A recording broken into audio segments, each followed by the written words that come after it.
भगवान जिस पर वे प्रसन्न होते हैं उसके अंदर भावनाएं उत्पन्न करते हैं। यही एक कसौटी है सबसे बड़ी भगवान की कृपा अनुग्रह की। लोगों का यह ख्याल है भगवान जिस पर प्रसन्न होते हैं उसको धन देते हैं, संतान देते हैं, वैभव देते हैं, यश देते हैं, मान देते हैं। नहीं, ऐसी बात नहीं है। ये वस्तु है तो उन लोगों को भी मिल जाती है जो भगवान के क्रोध के पात्र रहे।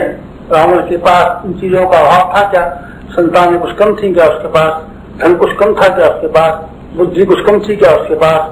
वैभव कुछ कम था क्या पास? इससे ये सार्थ नहीं होता कि जिन लोगों के पास इतनी ज्यादा भौतिक विभूतियां हैं ये भगवान के कृपा प्राप्त है। सही बात यह है कि भगवान जिन पर कृपा करते हैं उनके साधनों और सामानों को समेटते चले जाते हैं ताकि उनके विचार, ताकि उनकी भावनाएं उस लोभ और मोह के जंजाल में से निकल करके परमात्मा की ओर अग्रसर हो। यही होता रहा है। पहला का ये हुआ, ध्रुव का ये हुआ, हरिश्चंद्र का ये हुआ, मोहध्वज का ये हुआ।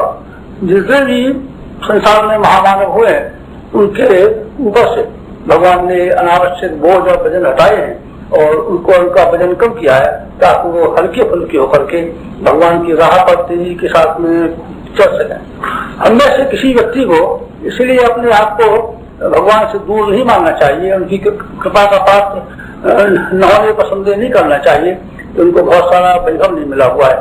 यदि उनके पास वैभव मिला हुआ होता तो वो बहुत काम करते, ये बात गलत है। वैभव बाबा ने अगर काम किया होता तो दुनिया में संपन्न आदमियों की कमी क्या है? हेनरी फोर्ड हिंदुस्तान में कितने संपन्न आदमी हैं जिनमें से टाटा जी का नाम लिया जा सकता है, बिरला जी का नाम ले सकते हैं, दूसरे लोगों का नाम ले सकते हैं। कितने संपन्न आदमी हैं। संपन्न आदमियों के द्वारा समाज का कोई निर्माण या समाज का कोई उत्कर्ष हुआ होता तो अब तक कब का ये बात पूरी हो गई होती। गवर्नमेंटों के पास उनकी क्या कमी है? नोट छापने में कितनी देर लगती है? आजकल तो फॉल्स करेंसी का बोलबाला है। गवर्नमेंट के कोष में जितना भूल का धन होता है उससे कई गुनी मुद्रा करेंसी छाप दी जाती है। लोगों के विचारों और भावनाओं का परिवर्तन करना जैसा कि सरकार ने चाहती है संभव रहा होता अब तक धन के द्वारा कब का पूरा हो गया होता। किसी को अपने आप को इसलिए दुर्भाग्यवान नहीं मानना चाहिए और भगवान की कृपा से दूर नहीं मानना चाहिए कि उसके पास संपदा नहीं है, विद्या नहीं है, बुद्धि नहीं है। सबसे बड़ी चीज जो भगवान की अनुग्रह की है वो ये है आदमी के अंदर भावनाएं पैदा होती हैं श्रेष्ठ काम करने की और श्रेष्ठ मार्ग पर चलने की। भगवान की इच्छा के ऊपर चलने का साहस जिनके अंदर हो समझना चाहिए ये भगवान के सबसे बड़े कृपा पात्र हैं।